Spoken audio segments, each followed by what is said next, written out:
Welcome to Fruit Salad, the most fabulous show in the orchard.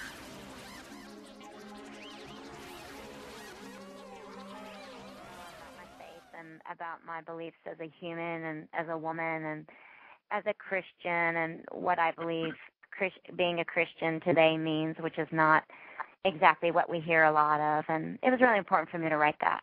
I like that you say being a Christian today. That's very telling. And we know you're a woman because we saw the red tape picture. You did? Mm-hmm. Yeah. You know what? A lot of fans are like, we're running a chat during the show. A lot of fans are bringing that up, and of course, one thing that they're bringing up is Idina Menzel, and you wrote about her in the book. And why do you think people always want to know about that? About your relationship? About our relationship? I think because people want it to be, they want to create drama. Right. And I think it was so, I mean, if I must brag about one thing in the book, is it was so well said, and it was exactly the truth, which is we're very different people. We have very different processes, but we both knew that we were making magic together. And we were like sisters, you know, and guess what sisters do sometimes? You fight, and everyone has also had a coworker. Do you know what I mean? People don't realize, Yes. you have a coworker where, you know what, you could be the best friends one minute and totally get on each other's nerves the next. Exactly, and all of a sudden it became this thing, and we were both just like horrified, and, you know, I hope she laughs at it too, because I do, and I think what we both were able to walk away with is that we know the situation, and we know the truth, and that's all that matters.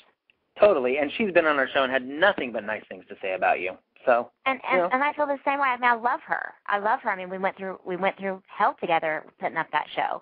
Anybody that puts up a new Broadway show knows what that means. It's a life-changing experience, and totally. I'm glad it was her that I went through it with. Absolutely. And in addition to being an author and being a theater performer, we've had so many people ask us about Pushing Daisies. What's going on with that? What a heartbreak. What an absolute, probably my biggest heartbreak in the business. It's canceled is what's going on. It got canceled. ABC canceled it, and I don't know if it was a time slot. Look, I could analyze it for you guys all day, but the bottom line, it was a very unique, special, different show. And I don't know if, I know we had a lot of fans, and I know we were a cult favorite. We certainly were a critical hit. I don't know if it was too unique and too good, to be honest, to be on TV. And I don't say that with an air of arrogance. But Brian Fuller is a genius, and the concept is a beautiful love story and wonderful characters. And I don't know why it didn't go, but, you know, we got 2 seasons out of it, and I'm the most proud that I got to be a part of quality. And it's over. I hope people go and buy the DVDs and can enjoy them. You know how I feel about that show is that it took all of the best elements of amazing dramas like 6 Feet Under and things like that, and the elements of comedy from really smart shows like Arrested Development, and really combined them into this amazing show. And we're so sorry to see it go, and we're hoping that its critical acclaim, you know, can bring it back because, I mean, huge fan base for that show. Well, you know what? I really appreciate it. And again, you know, I don't know what it is about me, but I'm drawn to shows and TV shows and Broadway shows where there is an outcast and there's something different or special or unique about these characters. In a way, I've been, you know, people think I grew up as Glinda, or I was Elle Woods, or I was a kind of a little bit of a geek. Can you guys hear me? Yeah, we can hear you. Okay. And it's frustrating when I love picking unique and sort of people that aren't always accepted, because I think that we as a society just judge everybody all the time, and that sometimes the things that make us different are what makes us special. And I think Pushing Daisies, you know, every character had flaws, and I love that because that's human. Yeah, and absolutely. same with Glinda and Elphaba. You know, both characters.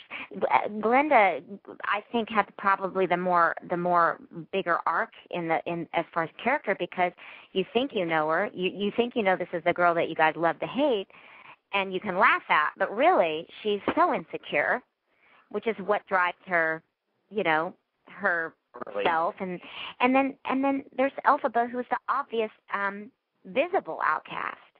So, you know, these are great characters. Even Charlie Brown, if you go back and you look at Sally. Tony Award.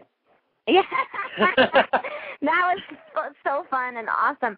But I loved playing her because she was just so frustrated, and she just couldn't seem to be coordinated, and she couldn't get things right. She was a little sister, and things happened to her. And, you know, who of us can't relate to it? Who of us can't relate to that? Absolutely. I think everyone roots for an underdog, because at some point everyone kind of feels like an underdog. Oh, you know? Yeah, that's what I loved about Wicked so much. I mean, obvious underdog was Elphaba. I mean, she was green, which sucks. But I also felt like Glinda too was. I mean, here's this beautiful pop who can't get the love of her life, you know. Yeah, totally. And she loses her best friend, and therefore she grows and becomes the Glinda that we know and love. I don't know.